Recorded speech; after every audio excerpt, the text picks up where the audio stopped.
వాక్కాయ పప్పు తయారు చేసుకోవడానికి కావలసిన పదార్థాలు: వాక్కాయలు, ఉడికించిన కందిపప్పు, నెయ్యి, నూనె, ఇంగువ, ఉల్లిపాయ ముక్కలు, పచ్చిమిర్చి ముక్కలు, ఎండుమిర్చి, ఆవాలు, జీలకర్ర, వెల్లుల్లి, కరివేపాకు, కొత్తిమీర, పసుపు, సైంధవ లవణం, కారం.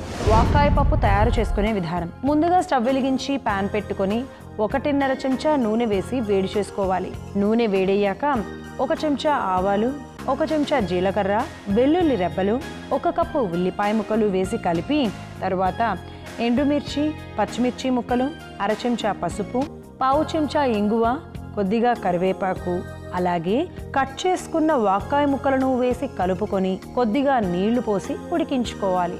వాక్కాయ ముక్కలు ఉడికాక ముందుగా ఉడికించుకున్న కందిపప్పు, రుచికి సరిపడా సైంధవ లవణం వేసి కలుపుకొని మూత పెట్టి ఉడికించుకోవాలి.